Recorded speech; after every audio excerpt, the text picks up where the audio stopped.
Hello friends, welcome to கௌரிஸ்கோம். இன்றைக்கி நாம் இந்த வீடியோவில் என்ன பார்க்க போகிறோன்னா, பிரண்டை சட்னி எப்படி செய்கிறது அப்படிங்கிறது தான். பிரண்டை சட்னி செய்கிறதும் இல்லாமல் அதனுடைய சத்துக்கள், நல்ல சத்துங்க. உடம்புக்கு அந்த எலும்புகளுக்கு சரியான சத்து, நரம்புக்கு சத்து, நிறைய மருத்துவ குணங்கள் இருக்குது.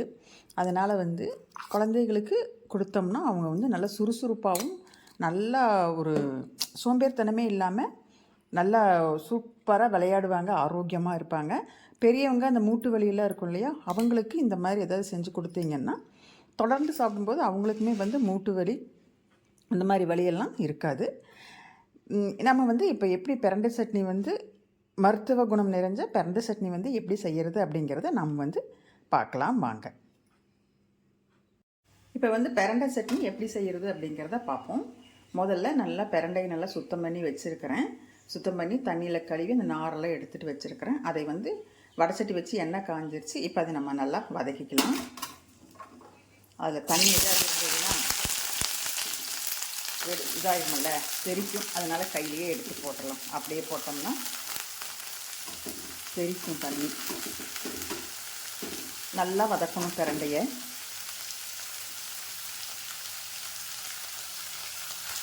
பிரண்டையை நல்லா கலர் மாறுற வரைக்கும் வதக்கணும். அப்போ தான் அந்த பிரண்டையில் அந்த ஒரு மாதிரி சொரசுறுப்பு தன்மை இருக்கும், அது போயிடும். பாருங்கள், இப்போ பிரண்டை நல்லா கலராக இருந்தது. கலர் எப்படி மாறி இருக்குதுன்னு பாருங்கள். பச்சை கலர் பிரண்டை நல்லா சுருங்க வதக்கியாச்சு. இப்படி வதக்கிட்டோம்னா தான் அதில் உள்ள அந்த நம்ம சாப்பிட்டோம்னா சரியாக வதக்கலை அப்படின்னா நாக்கில் சுறுசுறுங்கும்.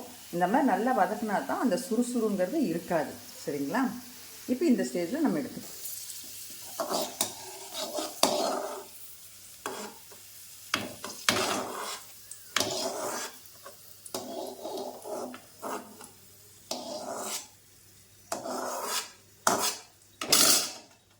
இப்போ எடுத்தாச்சு பாருங்கள். அடுத்தது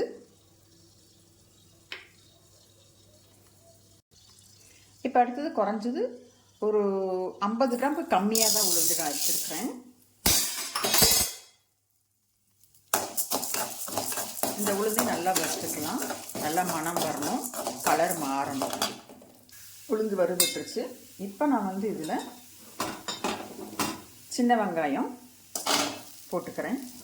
உங்களுக்கு எவ்வளோ தேவையோ அந்த அளவுக்கு நீங்கள் சின்ன வெங்காயம் போட்டுக்கலாம்.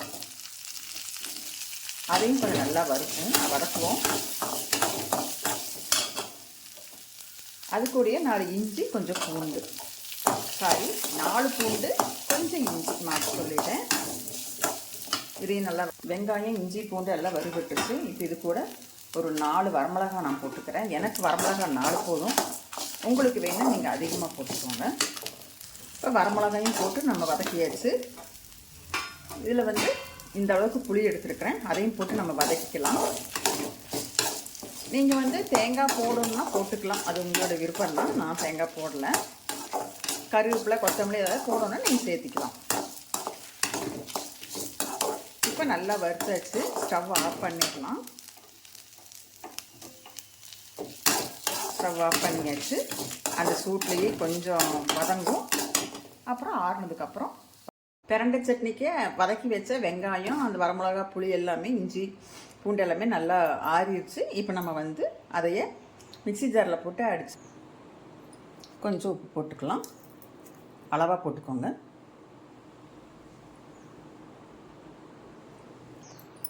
இப்போ நமக்கு பிரண்டை சட்னி ரெடி ஆயிடுச்சு. இப்போ நம்ம இதையே தாளிச்சு விட்டுறலாம்.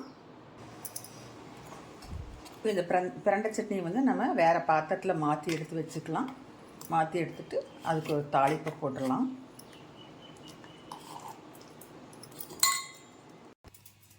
நான் பிரண்டை வதக்கின சட்டிலேயே வச்சு அப்படியே தாளிச்சு விட்றேன். நல்லெண்ணெய் ஊற்றிருக்கிறேன், கடுகு போட்டிருக்கிறேன்.